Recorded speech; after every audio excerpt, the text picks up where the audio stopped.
सब विद्यार्थियों को मेरा नमस्कार।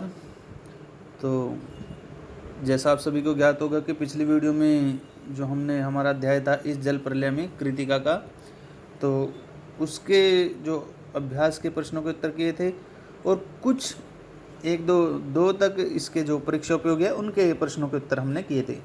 तो शेष जो प्रश्नों के बचे हुए उत्तर है आज की वीडियो में हम उनको करेंगे। तो विलंब न करते हुए प्रारंभ करते हैं। तीसरा जो प्रश्न है, मुसहरी कौन थे, वे अपनी किस विशेषता के लिए प्रसिद्ध रहे हैं। तो मुसहरी आदिवासियों की एक जाति है। उनका प्रमुख व्यवसाय दोने पत्तल बनाना है।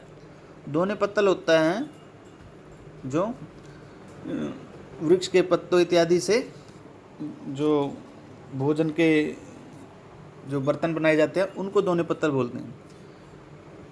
इस जाति के लोगों की प्रमुख विशेषता उनकी जिंदा दिली होती है। बाढ़ की मुसीबत भी उनकी इस विशेषता को नहीं छीन सकती। जब लेखक को पता चला कि मुसहरी समाज के लोग बाढ़ में घिरे हुए हैं और मांस मछली खाकर गुजारा कर रहे हैं, तो वह सेवा दल के साथ उनके गांव में पहुंचा। वहां उसने देखा गांव में ऊंचे स्थान पर एक मंच बनाया हुआ है और एक काला कलूटा नट अपनी रूठी हुई दुल्हन का अभिनय कर रहा है और पुरुष बना नट उसे मनाने का अभिनय कर रहा है। ढोलक और मंजीरे पर आनंदोत्सव चल रहा है। वहाँ के लोग मुसीबत के समय में भी आनंदोत्सव मना रहे थे। इससे पता चलता है कि मुसहरी जाति के लोग जिंदा दिल होते हैं। पठित पाठ के आधार पर राजेंद्र नगर में आई बाढ़ के दृश्य का चित्रण कीजिए। पटना नगर का राजेंद्र नगर एक प्रमुख स्थान है। इस क्षेत्र में बाढ़ का पानी पश्चिम दिशा से प्रवेश हुआ था। पानी डोली के आकार में आगे बढ़ रहा था। उसके मुख पर मानो फेन झाग था। इसे देखने पर ऐसा लगा कि मानो उसके आगे आगे किलोल करते हुए बच्चों की एक टोली आ रही है। पानी के समीप आने पर पता चला कि मोड़ पर रुकावट आने पर पानी उछल रहा था। धीरे धीरे आसपास शोर मच गया था। कोलाहल, चीख पुकार और तेज बहने वाले पानी की कलकल ध्वनि। पानी धीरे धीरे फुटपाथ को पार करके आगे बढ़ने लगा। थोड़ी देर में गोलंबर के गोल पार्क में भी पानी भर गया। पानी इतनी तेजी से बढ़ रहा था कि थोड़ी ही देर में दीवार की ईंटें एक एक करके डूबने लगी थी। पानी में बिजली के खंभे और पेड़ों के तने भी डूबते जा रहे थे। बाढ़ के पानी को देखकर नगरवासियों की क्या प्रतिक्रिया हुई थी।